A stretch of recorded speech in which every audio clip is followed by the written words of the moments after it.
But as we do almost every Tuesday, we like to check in with Jennifer Lawless from American University. Jennifer, thanks for Skyping in as always.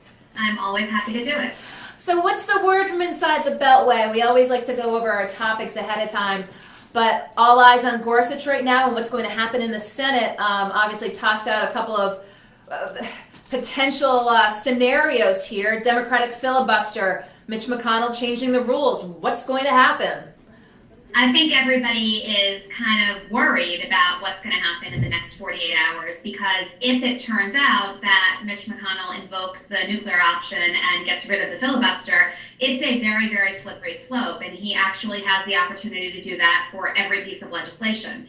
That would bring about major short-term gains for the Republicans. They'd only need 50% plus one votes to get anything through. Mm-hmm. But should they lose the Senate at some point, it's going to make them very, very unhappy because it gives the Democrats that kind of power advantage. So there's a lot of gamesmanship going on, and it's unclear exactly what will happen. So you say 48 hours. I mean, we are really kind of right in the crux of it right now. I mean, and in the immediate future, what do the next 24 hours look like? Well, I think the issue is whether Chuck Schumer and Mitch McConnell can come to an agreement, and my sense is that they cannot. It seemed initially that Chuck Schumer was willing to forego a filibuster and allow a regular vote on Gorsuch if the Republicans would agree that they would promise not to invoke the nuclear option if there was another Supreme Court nominee. Okay. McConnell was unwilling to make that promise, and he couldn't credibly commit to doing so, which basically removed any incentive on the part of the Democrats to cooperate.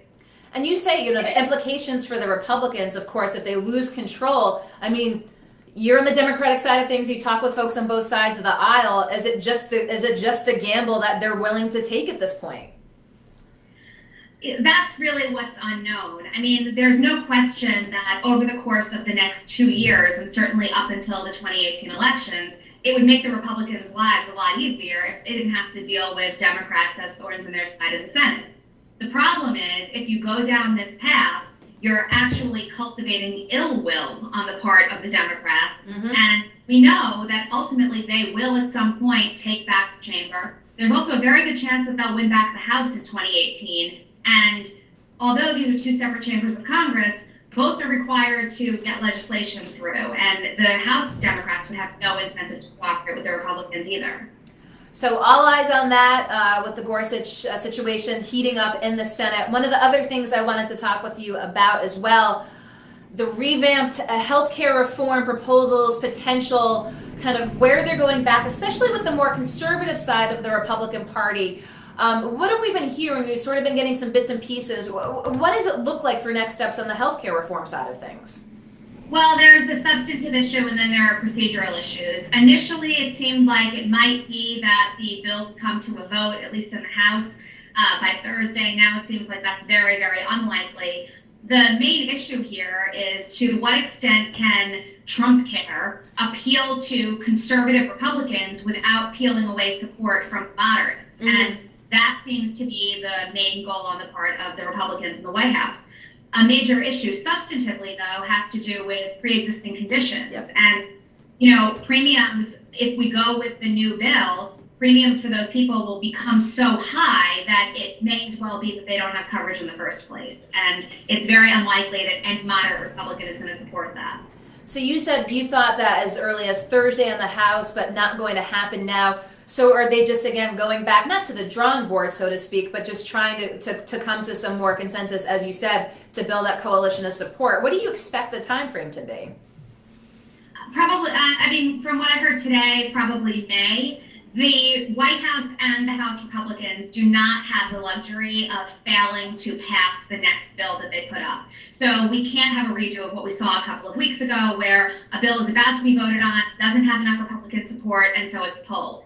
You can fail once, maybe. It's unclear. The jury is still out on that. But I think everybody's willing to assume that it's not possible to fail twice. So until all of their ducks are in a row and until they're sure that they have the number of votes, they're not going to go for it. The problem, of course, is that it's hard to figure out how the conservative Freedom Caucus members and the moderate Republicans will ever reach common ground.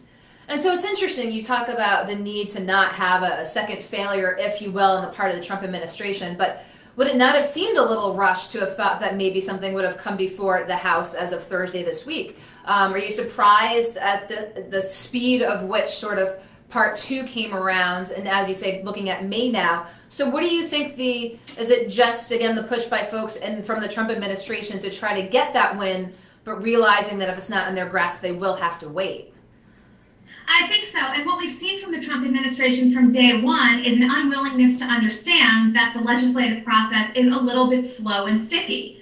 And if they were willing to accept that, and they looked around and they saw that legislation is often difficult to pass and there are many steps involved in how a bill becomes a law, they might actually be a little bit more successful. But they keep trying to jam things through, and without the right number of votes and without the behind the scenes discussions, compromises, collaboration, and deal making, they wind up having failure after failure. So we're always going to be keeping an eye on healthcare reform. I feel like we've been talking about this for weeks, but it was the cornerstone issue of the Trump administration. Obviously, the first failure was big. All eyes are on what's going to happen next. On the political side, I know I discussed this with you earlier as well. The pink slips at the DNC with the new chair going in. I mean, is that to be expected under sort of a new leadership, or was it a bit of a shock?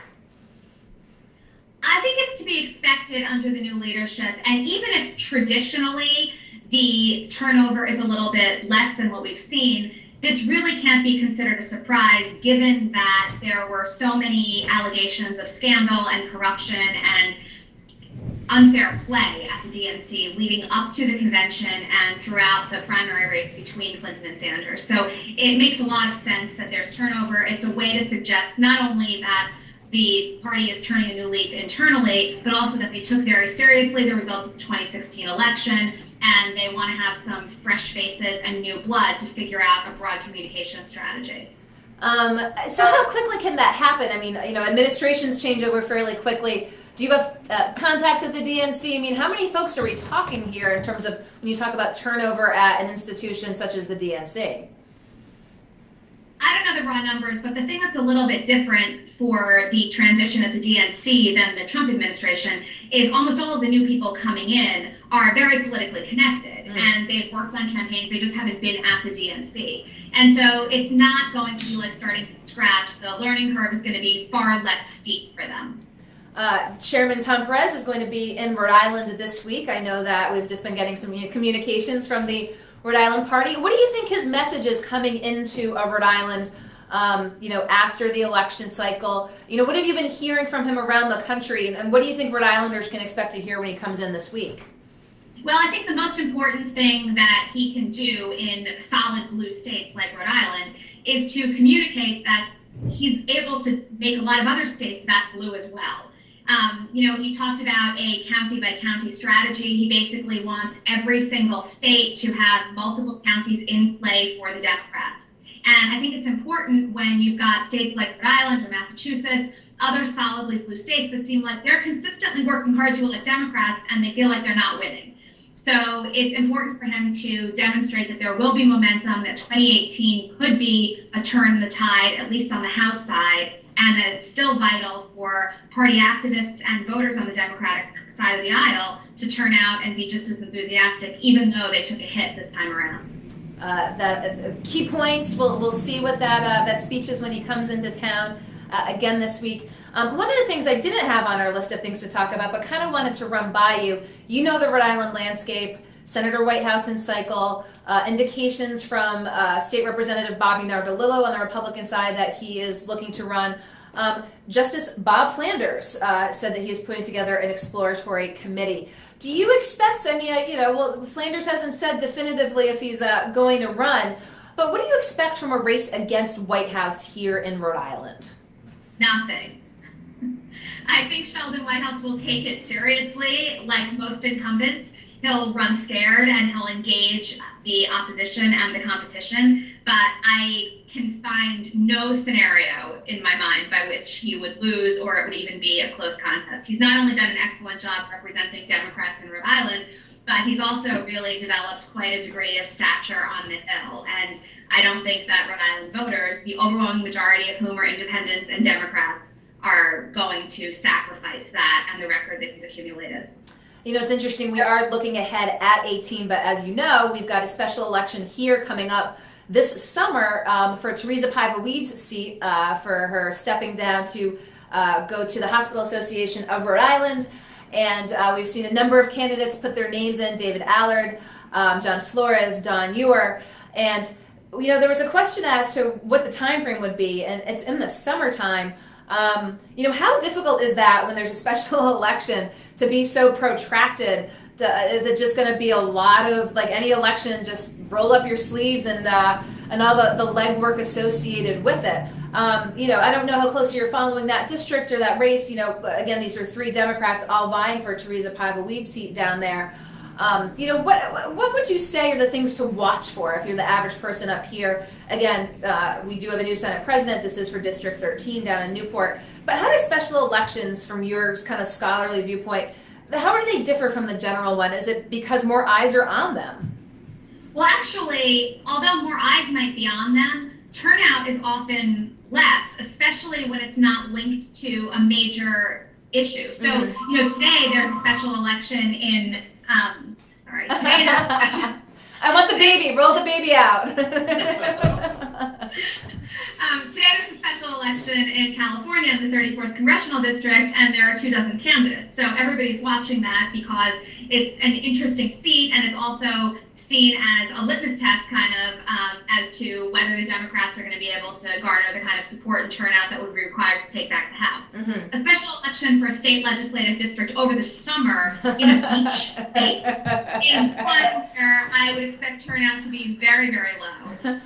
And so what I would look for in particular is the actual door knocking and grassroots efforts on the part of those candidates, because they need to just be able to count those votes and make sure that those people turn out and get to the polls. But this could be a race that's decided by just a few hundred people. Indeed. And between now and next week, what I'm going to do, Jennifer, I'm going to, you know, we're going to look at some of the numbers in past elections and maybe have you put an over/under on what you think is going to be needed to win that seat down in Newport. One of the last things you had brought up today, as we're standing here on April 4th, it's Equal Pay Day, and we've been hearing both from Ivanka Trump, Hillary Clinton.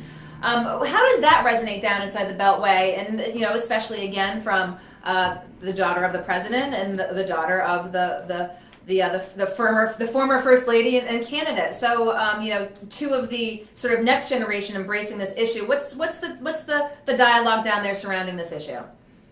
Well, it's contentious. The nice thing about Equal Pay Day is it calls attention to the fact that it's this day of 2017 where women's wages actually catch up to what men earned in 2016. So it takes an extra 3 months, basically, for women to earn the same pay. Chelsea Clinton got out there and said, look, you know, Barack Obama did so much for fair pay and for equal pay. My mother really championed this too. It's unfortunate that Donald Trump has turned the page backward on that front. Ivanka Trump obviously didn't engage directly. She just highlighted the fact that women are still on average making only about 80 cents on a white man's dollar, and that number is even lower for African American and Latino women. So it calls attention to the issue, but ultimately this divides along party lines, and it doesn't look like the Republicans are going to do much to close that gap. Now, you did mention Chelsea talking about what was done under the Obama administration and her comments that the Trump administration has turned the page back. Can you extrapolate a little bit more on the turning of the page back according to what Chelsea was alluding to? Well, 2 things. The first is that we know that Barack Obama had signed into law the Lilly Ledbetter Fair Pay Act, which means that when women or any other discriminated against group finds out that they're being paid less for doing the same work, they have recourse and they can sue based on that last discriminatory paycheck. It used to be that you were only able to do that within 180 days of the first discriminatory paycheck. And often people didn't even know that that was going on. But that's only the first step. The second step is to pass Paycheck Fairness, which would lead to at least discussions about some degree of comparable worth of different professions. It would also allow organizations to get tax benefits or credits if they engaged in negotiation trainings for their female employees. And both Donald Trump and the Republicans have said that they believe that we already have equal pay because women and men who are doing the exact same job make the same amount of money, and if they don't, there is legal recourse. So they're just defining pay equity differently, and as long as that definition isn't similar, we're never going to wind up with it. Okay, I was, glad that we were able to chat a little bit about that today. Again, here on April 4th. Keeping an eye on Gorsuch over the next few 48 hours. What else are we going to be keeping an eye out for in the next week before we talk with you next Tuesday? Well, it seems like there are about 17 different probes into Russia right now and different relations. The FBI has now put together a special committee to investigate this. The logic behind it, I guess, is to elevate the status of Comey so that he's playing a very important role and resources are really devoted. But my bet is that over the course of the next couple of weeks, we'll continue to talk about those kinds of investigations. Okay, all eyes on Russia, all eyes on D.C., and a lot of times all eyes on here on Rhode Island. So, Jennifer, as always, appreciate your Skyping in to discuss with us what's going on down inside the Beltway. Again, Jennifer Lawless, the director of the Women in Politics Institute at American University. Jennifer, thank you so much.